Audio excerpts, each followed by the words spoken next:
C'est toi, Jésus, que recherche mon âme, à te trouver, ce bon de mes souhaits.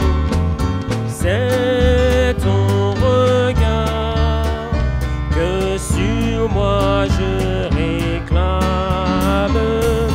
Rends-moi, Seigneur, rends-moi ta douce paix.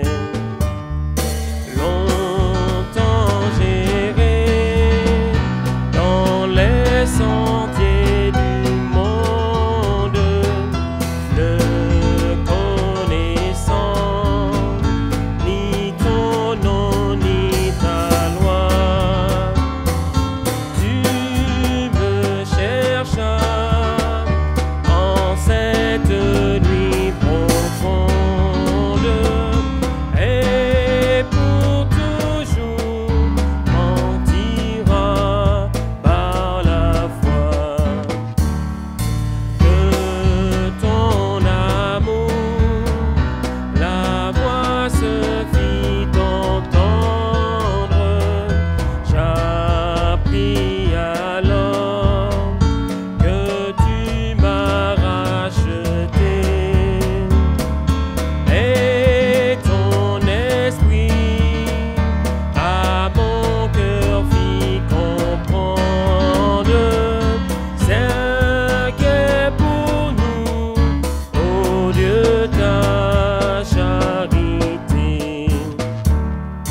Prends donc pitié de ma grande misère, soumets mon cœur, brise sa dureté. À Golgotha, mon âme te fut chère. Je compte, ô Dieu, sur ta fidélité.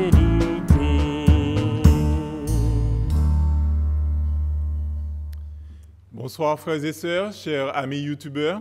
Nous vous disons bienvenue sur notre chaîne YouTube et merci de nous rejoindre ce soir pour cette étude biblique. Alors comme d'habitude, je vais vous inviter, vous encourager à vous abonner à notre chaîne et ensuite vous allez recevoir toutes les notifications de nos nouvelles vidéos. Donc nous voulons également remercier ceux qui prient pour nous et qui nous soutiennent. Votre travail n'est jamais en vain dans le Seigneur. Maintenant, puisqu'il s'agit d'une étude biblique, je vais vous encourager à prendre avec vous de quoi noter. Prenez vos Bibles, même si nous allons afficher les versets à l'écran, mais si vous voulez noter également sur vos Bibles, prenez vos Bibles. Et aussi, mettez-vous en bonne condition pour pouvoir étudier la parole de Dieu, c'est-à-dire tout ce qui peut vous distraire, téléphone, appareil mobile, radio, mettez-les sur silence afin de ne pas être dérangé par ces choses. Nous allons également avoir une session de questions-réponses live après l'étude biblique. Donc, je vais vous inviter à nous rejoindre sur la chaîne YouTube. Et il vous suffira simplement de sélectionner la vidéo où c'est écrit questions-réponses. Vous allez voir l'icône questions-réponses. Vous cliquez dessus et vous allez pouvoir participer et poser des questions en direct. Et je vais essayer de vous répondre du mieux que je peux. Bien sûr, les questions devront être en rapport avec l'étude de ce soir. Donc, nous allons faire cela après l'étude biblique. Voilà, maintenant, je vous invite à introduire ce moment par la prière. Nous allons donc courber nos têtes de là où vous êtes et nous allons prier ensemble le Seigneur. Père éternel, Dieu de gloire, nous voulons encore une fois te remercier parce que tu es bon vers nous. Tu nous as laissé ta parole qui est une lampe à nos pieds, une lumière sur notre sentier. Elle restaure nos âmes, elle nous aide, Seigneur, dans notre fonctionnement dans ce monde, en perdition, et nous voulons te remercier pour elle. Père, je voudrais te demander à cette heure de nous aider en ce soir à pouvoir aimer beaucoup plus ta parole, Seigneur. Aide-nous à vraiment chérir cette parole que tu nous as laissée. Aide-nous, Seigneur, à la lire, à la méditer et à vraiment prendre plaisir à faire toutes ces choses. Nous savons que ces choses ne sont pas naturelles. Nous avons donc besoin de l'assistance de l'Esprit afin de pouvoir aimer ta parole. Seigneur, augmente notre amour pour ta parole. Ce soir, nous te prions également d'illuminer les yeux de nos cœurs afin que nous puissions voir, Seigneur, ce que tu as à nous dire à travers les Écritures. Que tu puisses nous enseigner, que tu puisses nous reprendre, que tu puisses, Seigneur, nous corriger, que tu puisses nous édifier en ce soir à travers les Écritures. Et sois avec nous, Seigneur, alors que nous allons regarder de près, Seigneur, ces textes que tu nous as laissés. Nous te prions également afin que ta gloire, Seigneur, puisse se révéler à nos yeux et que nous puissions t'aimer 2 fois plus et que nous puissions t'adorer, Seigneur, à la fin de cette étude et que nous puissions te rendre la gloire et l'honneur qui te sont dus. Sois avec nous encore ce soir. Bénis tous ceux, Seigneur, qui regardent ce moment, que tu puisses leur donner le désir de pouvoir écouter jusqu'au bout cette étude et qu'ils puissent travailler sérieusement à progresser dans leur croissance spirituelle. Nous t'avons prié et demandé ces grâces dans le nom de ton Fils Jésus. Amen. Voilà. Alors ce soir, nous allons continuer notre découverte de l'évangile de Matthieu. Et nous sommes maintenant au chapitre 11. Donc, alors, pour vous remettre un peu dans le contexte de Matthieu, l'évangile commence par démontrer que Jésus-Christ est bien le Messie qui devait venir, dans les chapitres 1 et 2. Et Matthieu a commencé avec une généalogie, il a expliqué qui était Jésus-Christ, d'où il venait, il était descendant d'Abraham et descendant de David. Et après avoir montré que Jésus-Christ a accompli certaines prophéties de l'Ancien Testament, Jésus est annoncé alors par Jean-Baptiste comme étant le Messie qui devait venir dans Matthieu chapitre 3. Et Jean a baptisé Jésus-Christ dans le Jourdain. Et là, un témoignage lui a été donné non seulement par Jean-Baptiste, mais aussi par Dieu le Père. Et après cela, Jésus fut conduit par l'Esprit dans le désert où il fut tenté par le diable, dans Matthieu chapitre 4. Et lorsque Jésus fut tenté par le diable, il est sorti vainqueur de cette tentation et il a commencé son ministère dans la région de la Galilée. Donc, Jésus va commencer son ministère dans les chapitres 5 et 7 et il va donner son premier grand discours, ce grand discours qui est communément connu sous le nom du Sermon sur la montagne, où il va montrer à ceux qui l'écoutent comment intégrer le royaume de Dieu, mais aussi comment vivre dans l'enceinte de ce royaume. Et après ce grand discours, Matthieu va entreprendre de démontrer la puissance du royaume de Dieu. Il va donc mettre à nos yeux une série de 3 triades. Et chaque triade est composée de 3 miracles. Et ces miracles vont nous démontrer que Jésus-Christ est bien celui qui devait introduire le royaume des cieux au monde. Dans les chapitres 8 et 9, Jésus donc nous démontre la puissance du royaume de Dieu. Et après que Jésus ait parlé de ce royaume de Dieu, ait démontré le royaume de Dieu, il va charger ses disciples d'une mission qui est sérieuse. Et cette mission, eh bien, ces consignes qu'il va donner pour la mission représentent le 2e grand discours de Jésus-Christ. Et c'est Matthieu chapitre 10 jusqu'à Matthieu chapitre 11, le verset 1. C'est ce que nous avons vu la semaine dernière. Et ce chapitre est nommé le discours de la mission. Donc, il va envoyer ses disciples en mission afin de proclamer la bonne nouvelle du royaume des cieux. Et autour d'eux, il va inviter tous les hommes à faire pareil. Cependant, Jésus va dire que cette mission a un coût. Je vous envoie en mission, certes, mais il y a un coût. Cela va vous apporter des souffrances. Cela va vous demander des sacrifices qui sont importants. Cela va vous demander à ce que vous puissiez mettre Jésus-Christ en priorité dans tous les domaines de vos vies. Il n'y a aucun endroit où Jésus-Christ ne doit pas avoir la priorité dans nos vies, dans notre vie sentimentale, professionnelle, dans notre vie privée, dans notre vie familiale. Nous devons mettre Jésus-Christ en priorité. Et de la même manière qu'il a été persécuté, il dira à ses disciples que vous aussi, vous serez persécutés. Vous allez faire face à toutes sortes de persécutions.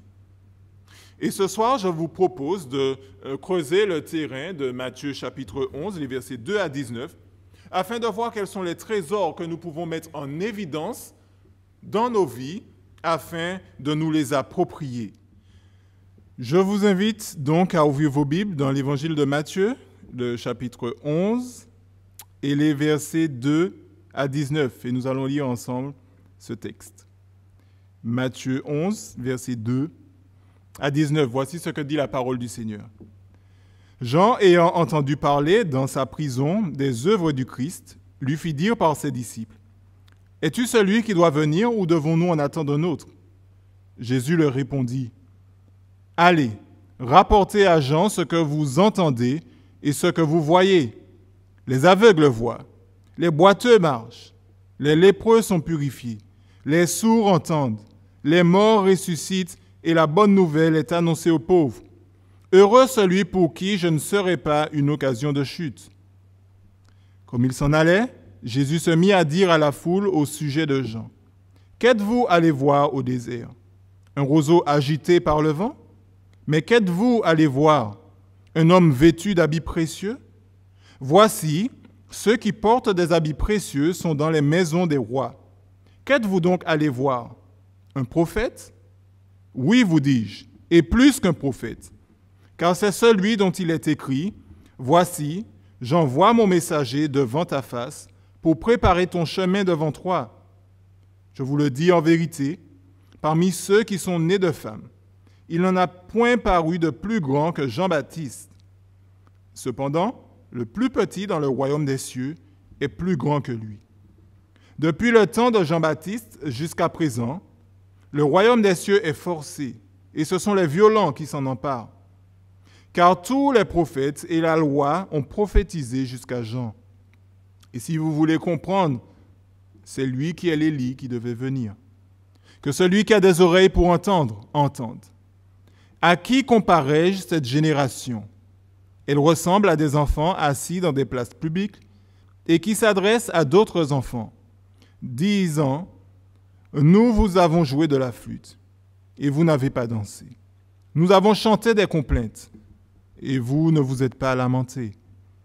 Car Jean est venu, ne mangeant ni ne buvant, et ils disent, « Il a un démon. » Le Fils de l'homme est venu, mangeant et buvant, et ils disent, « C'est un mangeur et un buveur, un ami des publicains et des gens de mauvaise vie. » Mais la sagesse a été justifiée par ses œuvres.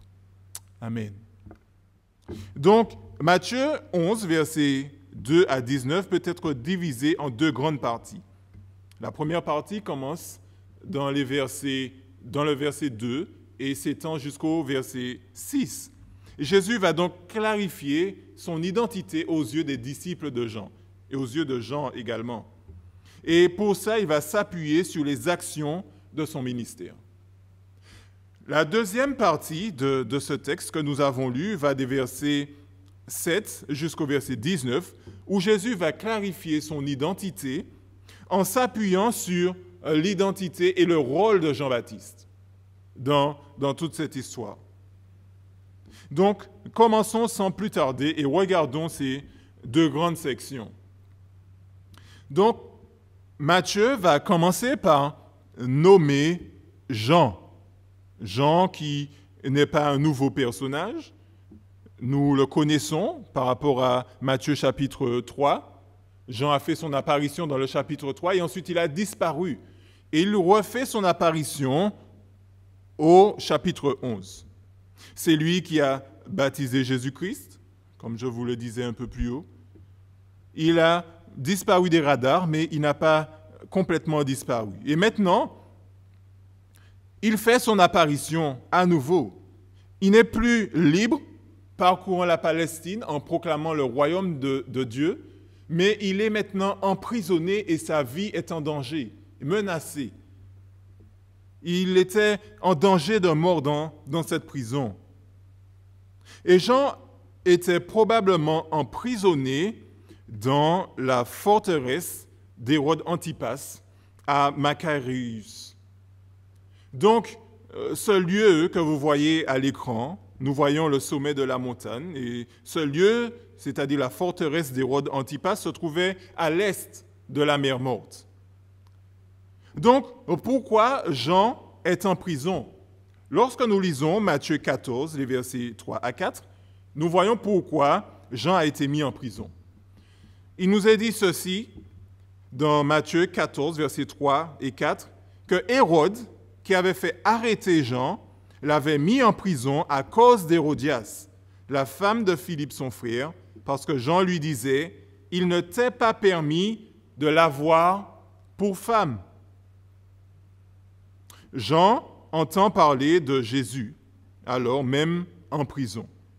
La réputation de Jésus se répand, et même en prison, on entend parler de lui.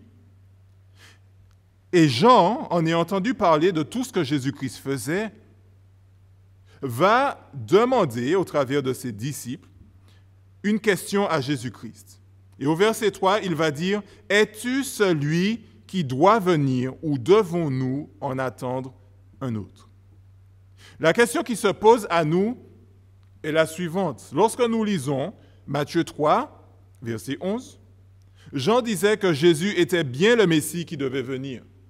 Alors pourquoi maintenant, subitement, il envoie demander à Jésus-Christ par ses disciples, « Es-tu celui qui doit venir ou devons-nous en attendre un autre » Est-ce que Jean a oublié qui était Jésus-Christ? Est-ce que Jean est en train de douter de la personne de Christ? Ne croit-il plus en Jésus-Christ? Que se passe-t-il ici? La réponse, bien entendu, n'est pas que Jean doute de Jésus-Christ comme étant le Messie. Au contraire.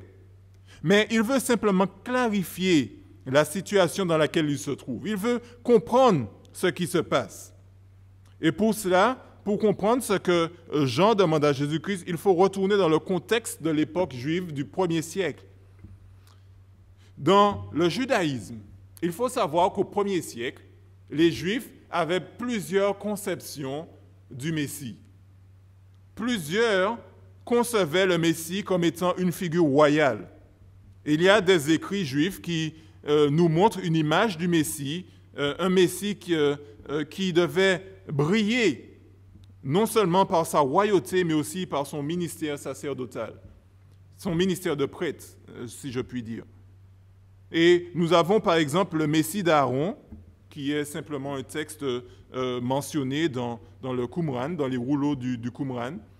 Et on trouve aussi dans certaines littératures juives, dans Enoch par exemple, une figure céleste du Messie qui devait venir, une figure exaltée qui se basait sur la prophétie de Daniel chapitre 7 et les versets 13 à 14. Une autre conception de Jésus-Christ était que le Messie devait être une branche importante de tous ceux qui attendaient ce Messie. Et cette projection du Messie était tirée des écrits prophétiques d'Israël. Il devait être un roi qui allait régner sur le trône d'Israël, qui allait provoquer la restauration d'Israël, qui allait provoquer la libération des captifs. Parce que le peuple d'Israël était prisonnier des Romains et ils étaient oppressés, ils n'avaient pas leur liberté et ils pensaient être libérés par le Messie.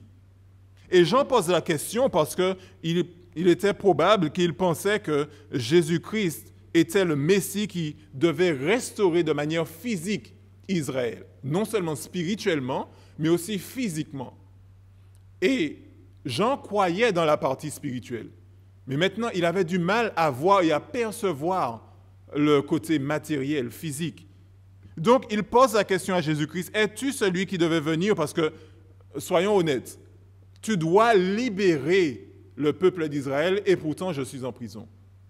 Donc, Jean est en train de lui poser la question, « Es-tu bien celui qui devait venir? » Parce que je crois que tu as déjà rempli la partie spirituelle, maintenant, la partie physique, j'ai du mal à la concevoir.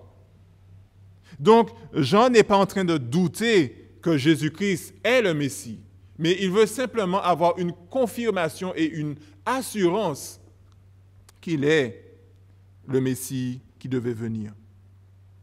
Donc, lorsque vous comprenez cela, vous pouvez comprendre pourquoi Jean et ses disciples étaient un peu perturbés par la situation. Ils étaient des prisonniers, ils n'étaient pas libérés. Donc, ces disciples sont partis de Macaïrus pour questionner Jésus-Christ. Et maintenant que la question de Jean-Baptiste a été donnée à Jésus-Christ, eh bien Jésus-Christ va essayer de clarifier la réponse. Jésus ne va pas répondre de manière directe à la question qui lui a été posée, mais plutôt il va diriger les disciples dans une direction. Il va leur dire de ne pas simplement croire ce qu'ils entendent, puisqu'ils ont entendu ce que Jésus-Christ faisait. Maintenant, il va leur dire aussi de voir ce que Jésus-Christ fait. Et Jésus leur dit de regarder les miracles qu'il a faits et de juger ces miracles par rapport aux Écritures. Jésus-Christ, en effet, va citer Ésaïe 35, les versets 5 à 6.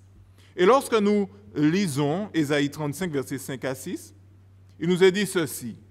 Alors, s'ouvriront les yeux des aveugles, s'ouvriront les oreilles des sourds.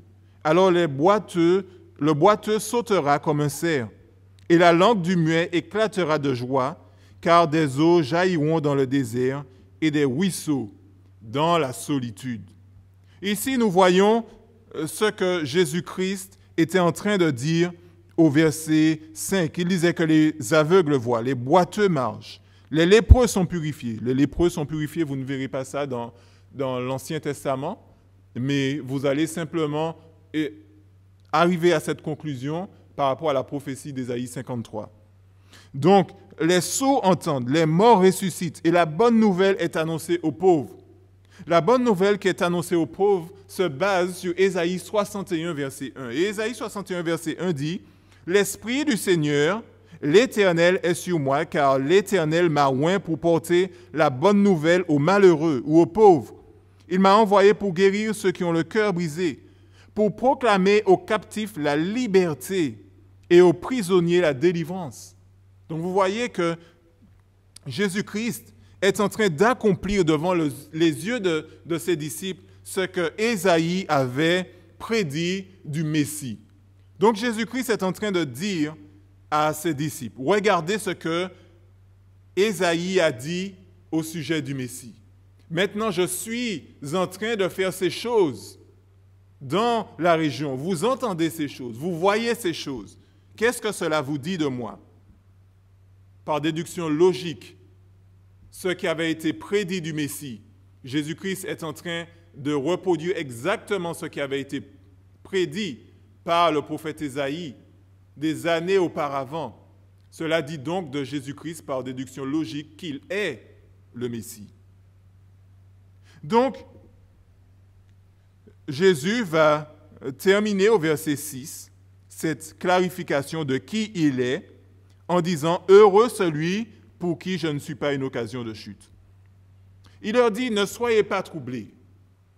Ne vous laissez pas troubler par tout ce qui se fait et votre conception du Messie qui devait venir. Parce qu'il y a effectivement votre conception du Messie, mais il y a ce que la Bible dit du Messie. Et Jésus-Christ va leur dire qu'il suffit d'abandonner votre mauvaise conception du Messie et de laisser votre conception être transformée par ce que les Écritures nous révèlent du Messie.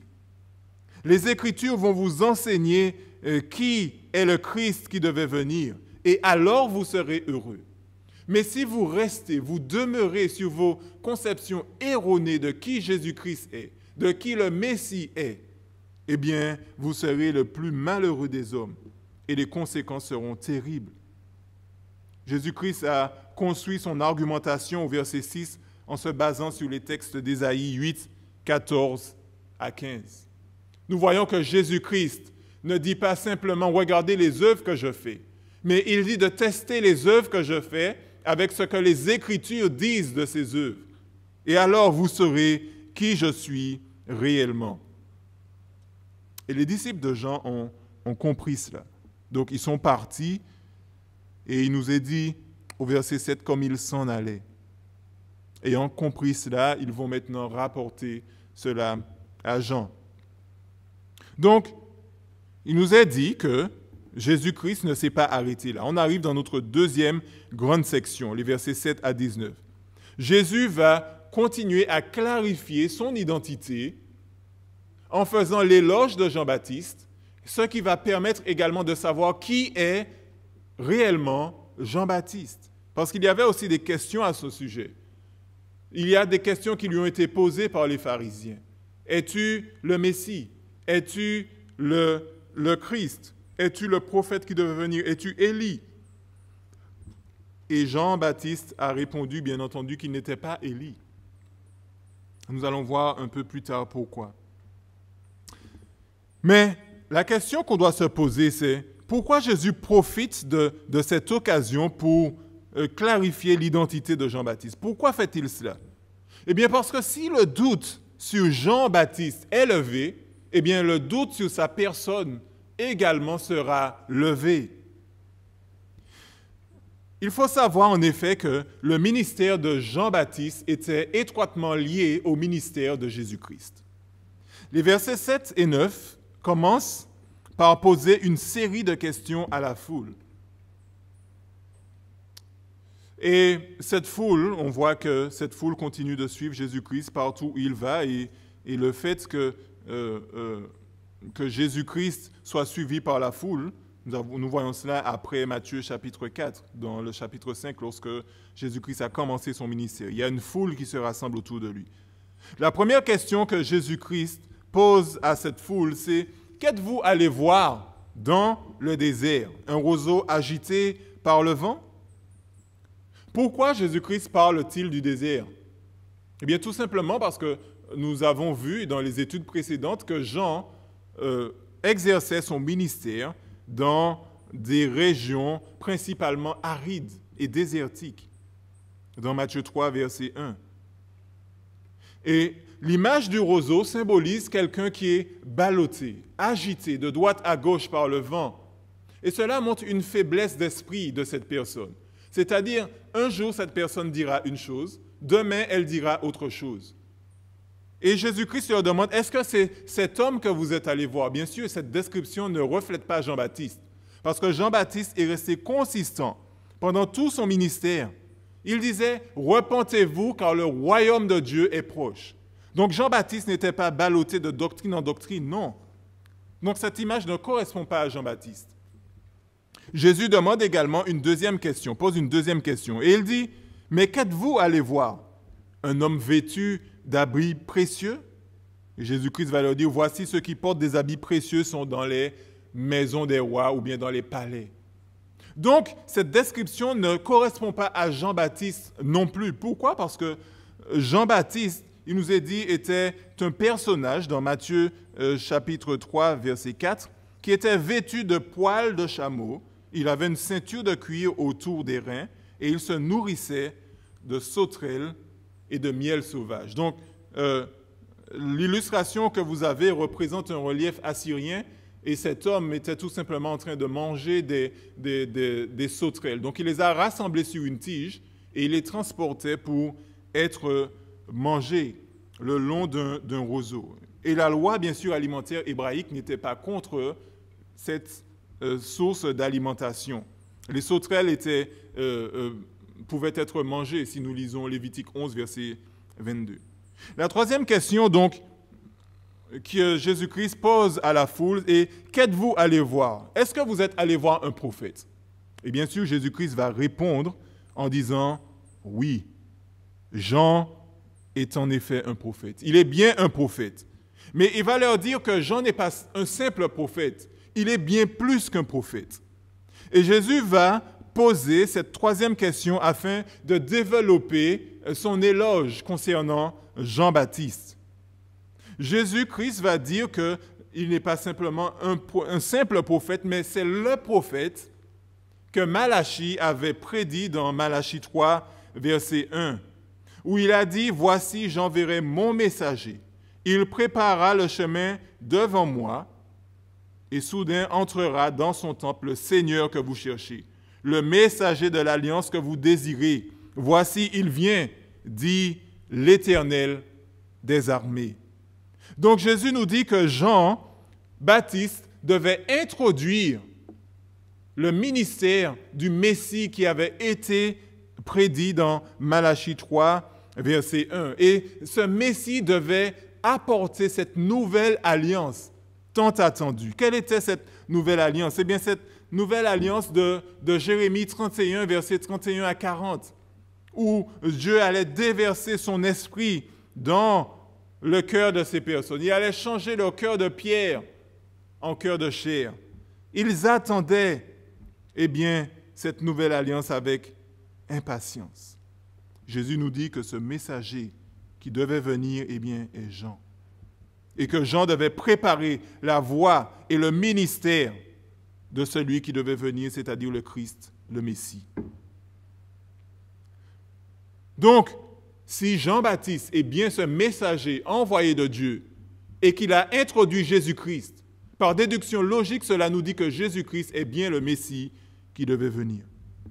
Et au verset 11, il dit, « Je vous le dis en vérité, parmi ceux qui sont nés de femmes, il n'en a point paru de plus grand que Jean-Baptiste, cependant, le plus petit dans le royaume des cieux est plus grand que lui. » Ici, nous avons une phrase qui ressemble à une contradiction apparente. Je dis bien qui ressemble parce qu'elle ne l'est pas. Lorsque nous comprenons ce que Jésus-Christ est en train de dire, nous allons voir de quoi il s'agit ici. Et lors de mes études, nous avons été formés en philosophie. Et lorsque nous lisons de telles phrases, cela va sonner une cloche dans nos esprits cartésiens. Ici, il y a ce qui paraît être une contradiction de cette règle en philosophie qui est la loi de la non-contradiction. Donc, ce principe de la non-contradiction est défini par Aristote, a été présenté et articulé par Aristote, ce grand philosophe, et il disait qu'il est impossible qu'un même attribut appartienne et n'appartienne pas en même temps et sous le même rapport à une même chose. Donc, comment quelqu'un peut être grand et petit en même temps? Vous avez déjà vu ça?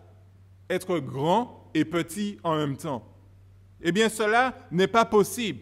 Mais lorsqu'on comprend ce que Jésus est en train de dire ici, cela est tout à fait logique. Jésus-Christ est en train d'expliquer pourquoi Jean-Baptiste est le plus grand.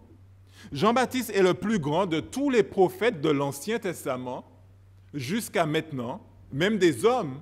Pourquoi? Parce qu'il a parlé de la part de Dieu, non seulement comme les autres prophètes, mais il a montré de manière claire et précise qui est le Messie.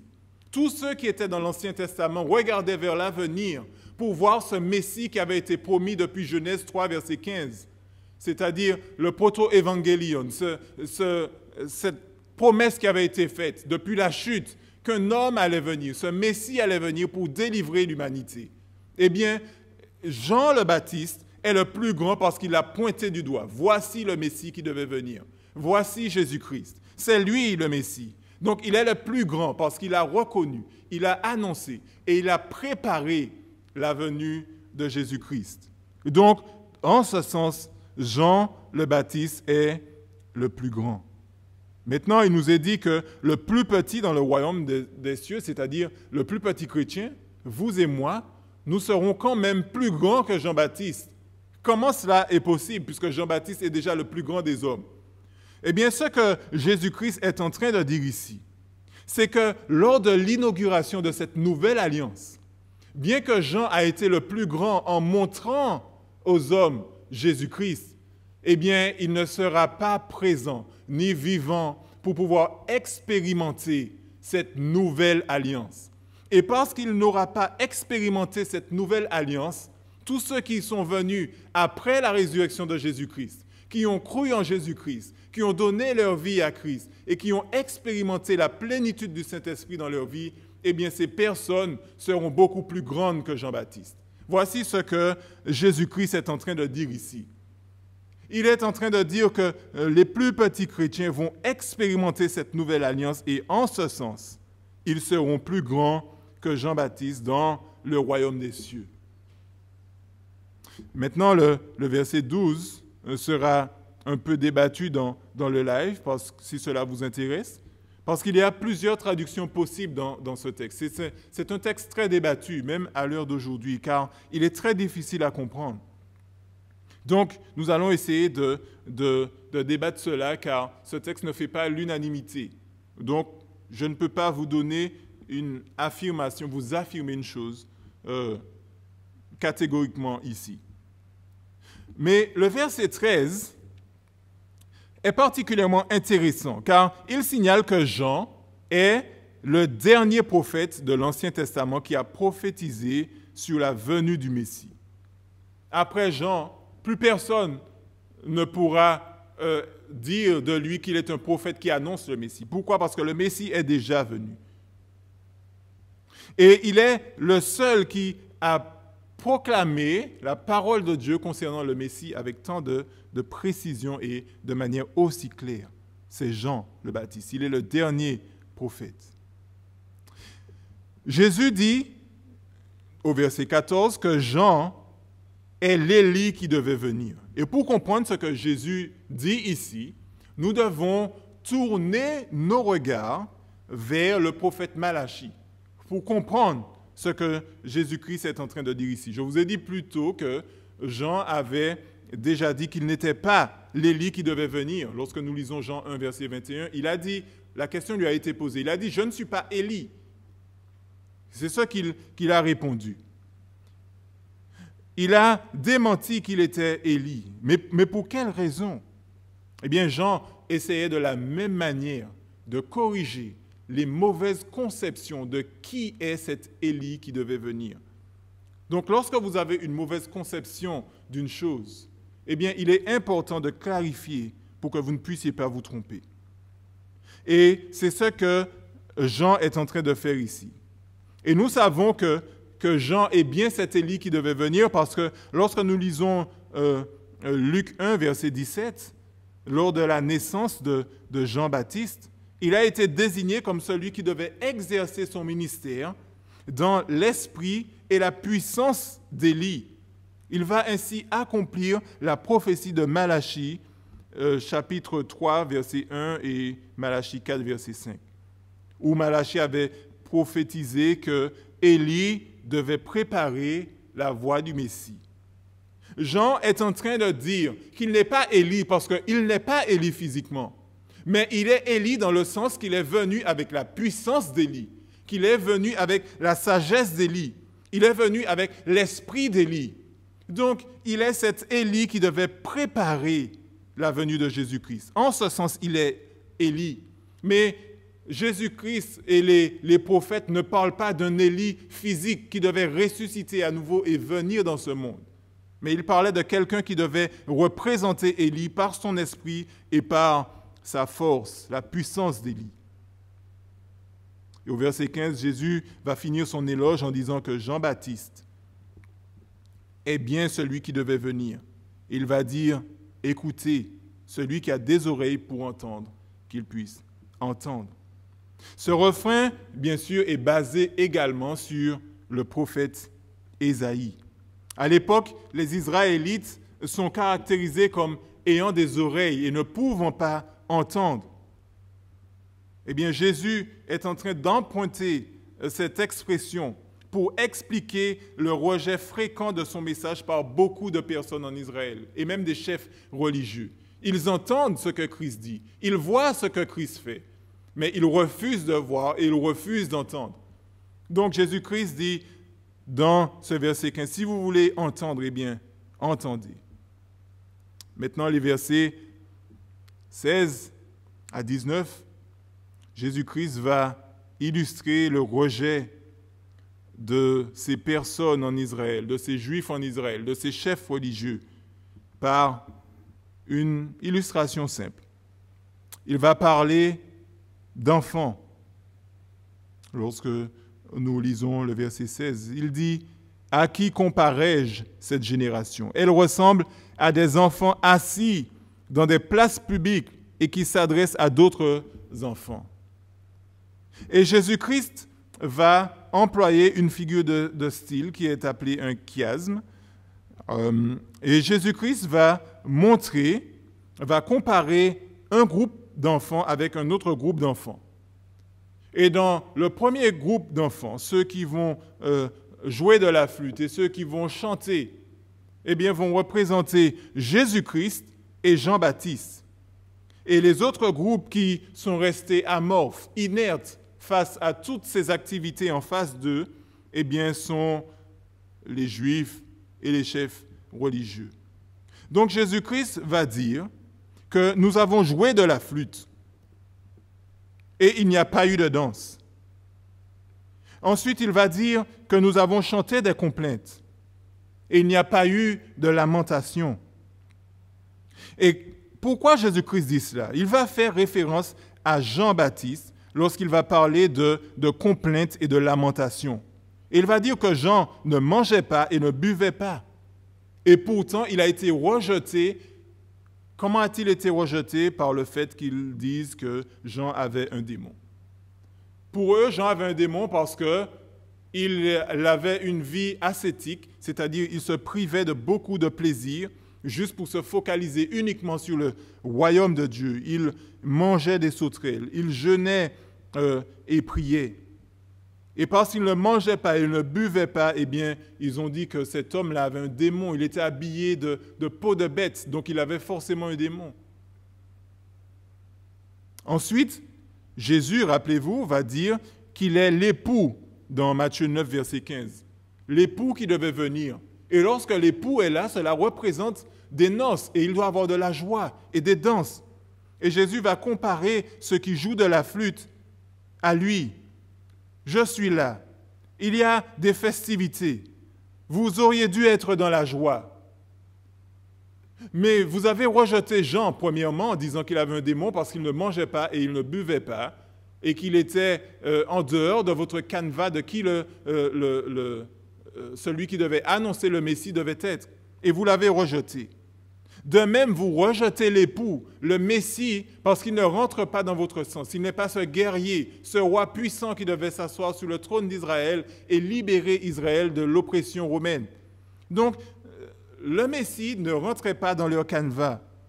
Et Jésus leur dit, je suis là et vous m'avez rejeté parce que vous avez dit que je suis un mangeur et un buveur.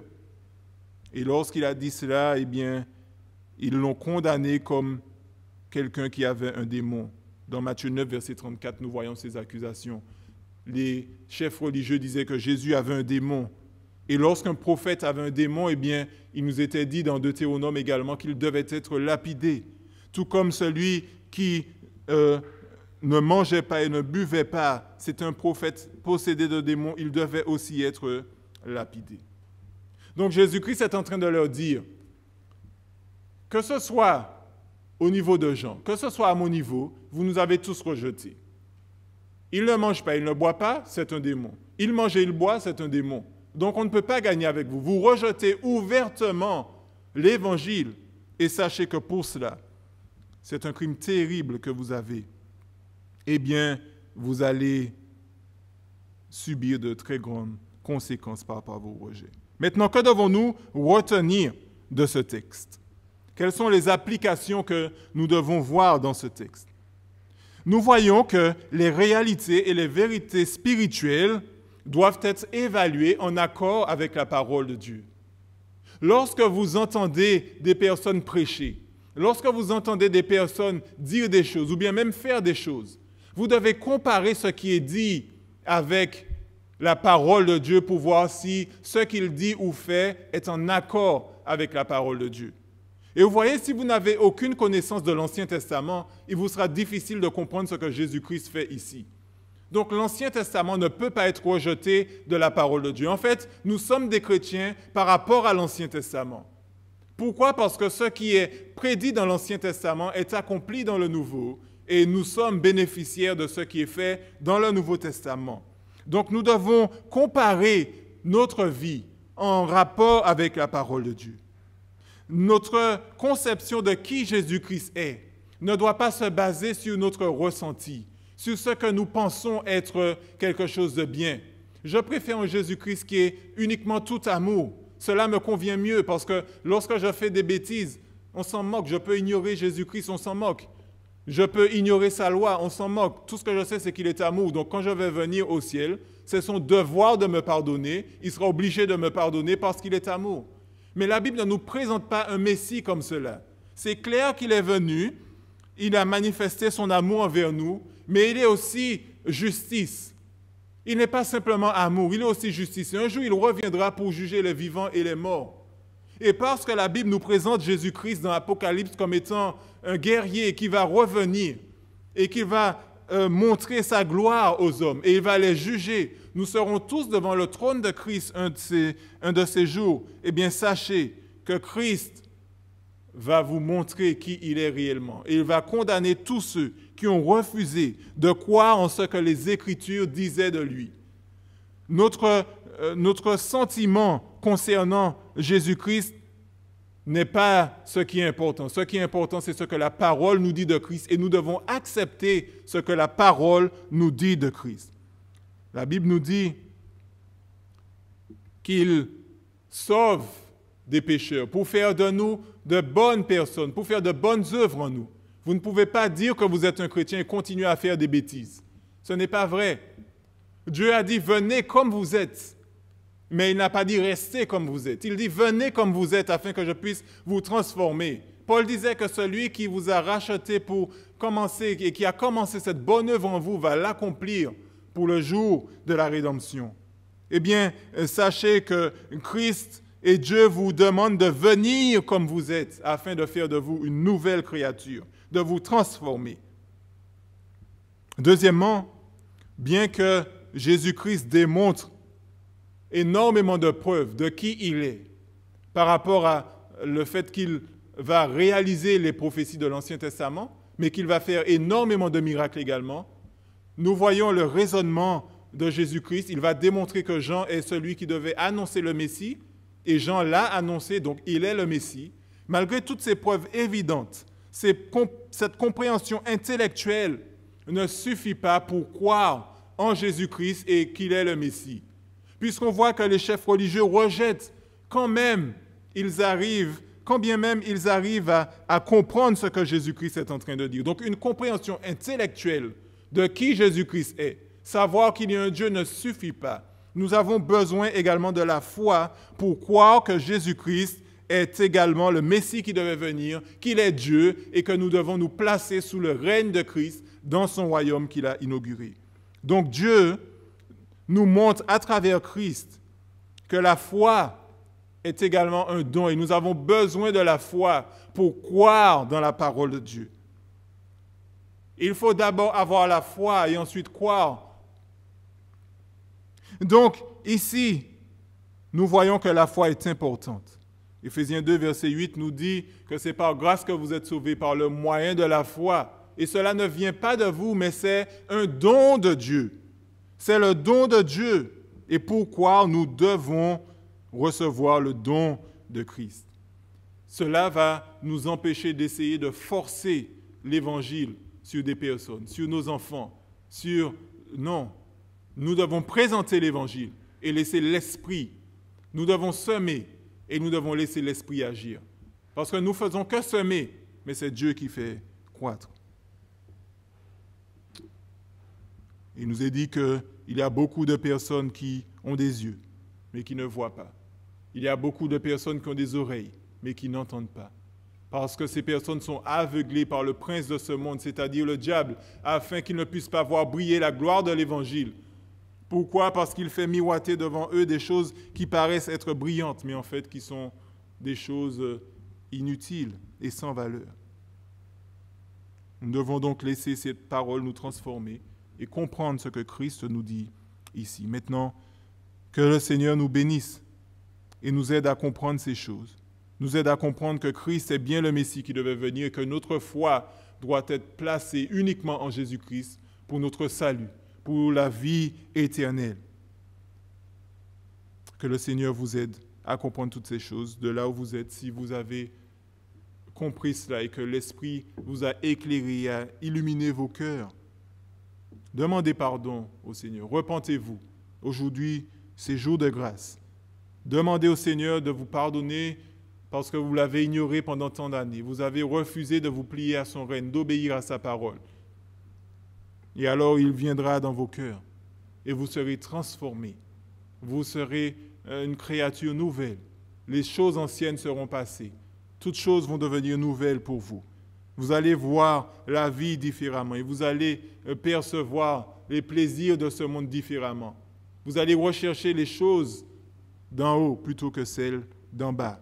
Et alors vous serez constamment dans la joie et dans la paix grâce à notre Sauveur et Seigneur Jésus-Christ.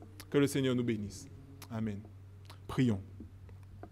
Père éternel, nous te remercions parce que tu nous as démontré que tu es le Messie qui devait venir. Tu es celui en qui nous devons placer notre foi et notre espérance.